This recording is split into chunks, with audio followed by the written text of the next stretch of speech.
ou à Virginie Rosière pour le S&D sur la directive. Merci beaucoup.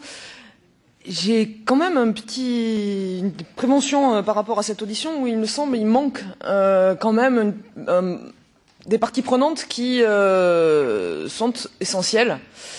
Ça masque la vraie question. Hein. La question c'est, on parle de la mise en œuvre de la directive service. Cette directive, qu'est-ce qu'elle fait? Elle établit l'équilibre, le juste équilibre entre la nécessité de faciliter la vie des entreprises dans leur activité transfrontalière, mais aussi les moyens pour les autorités des États membres de faire respecter un certain nombre de règles avec des objectifs très précis qui sont les raisons impérieuses d'intérêt général. Donc il s'agit d'établir le juste équilibre entre le soutien à l'activité économique, mais en même temps l'affirmation de ce qui relève de l'intérêt général et les moyens pour les administrations de s'assurer que les règles qui concourent à la défense de l'intérêt général sont respectées.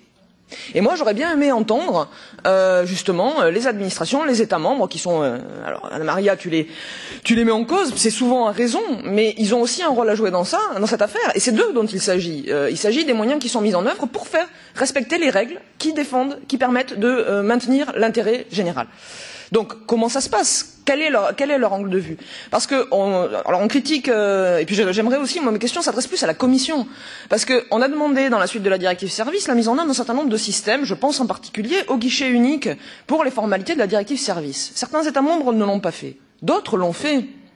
Pour parler d'un État que je connais, la France, vous avez une équipe de 6 personnes qui travaillent en permanence sur ce projet, et c'est plusieurs millions d'euros d'investissement engagés depuis la fin de la transposition de la directive, pour justement rendre le service aux entreprises. Simplement, ce service, il n'est pas connu, il n'est pas promu par la Commission, et la Commission ne s'assure pas que cet effort est fait partout en Europe.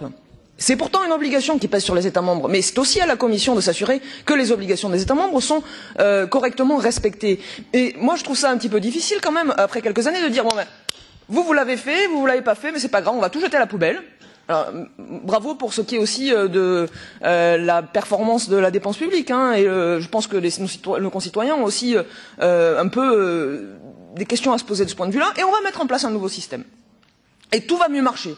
On va prendre les anciens systèmes, on va les jeter, on va mettre en place un nouveau système, et parce qu'il est nouveau, il va mieux marcher que le précédent. Moi, je voudrais que la Commission m'explique comment on ne peut avoir la garantie que ce qu'elle n'a pas réussi à faire, à savoir que les États membres fassent ce qu'ils avaient à faire, elle va pouvoir le faire dans le futur avec un nouveau système qui, en plus, pose des problèmes de fonctionnement. Et ça, je vais y venir, c'est la deuxième question de fond. Donc, il s'agit bien de combiner l'intérêt général avec la facilitation, la simplification pour les entreprises, très bien. Mais là, déjà, alors en termes de simplification, je ne sais pas si mes collègues ont eu l'occasion de voir ce que c'est IMI aussi, hein, parce qu'en termes d'outils informatiques performants, il y a mieux, il y a franchement mieux. Donc, en termes d'outils de travail à la fois pour les administrations et les entreprises, je ne suis pas sûr qu'on ait là le meilleur outil. Mais en plus, sur le principe, c'est quoi cette e-card? En fait, c'est simplement donner à l'autorité compétente du pays d'origine les prérogatives de l'autorité compétente du pays de destination. C'est l'autorité compétente du pays d'origine qui recueille les documents et qui délivre la carte. Et la capacité, alors que l'activité se déroule dans le pays de destination en conformité avec les règles, encore une fois, qui correspondent à des objectifs d'intérêt général, mais les règles qui sont établies par l'État membre de destination. Donc comment est-ce que vous voulez concrètement qu'on fasse respecter ces règles qui, encore une fois, sont aussi le gage de l'équité, de la concurrence loyale et d'un fonctionnement harmonieux de l'activité économique sur un territoire donné. On sait aussi les tensions que peuvent créer le dumping social et les distorsions de concurrence localement. On sait que c'est un facteur de crispation vis-à-vis du projet européen. Donc, s'il vous plaît, n'allons pas dans le sens d'une aggravation de ces conditions, mettons tout le monde sur un pied d'égalité et donnons aux administrations les moyens de travailler correctement dans le respect de leurs prérogatives, mais dans le plein respect de leurs prérogatives.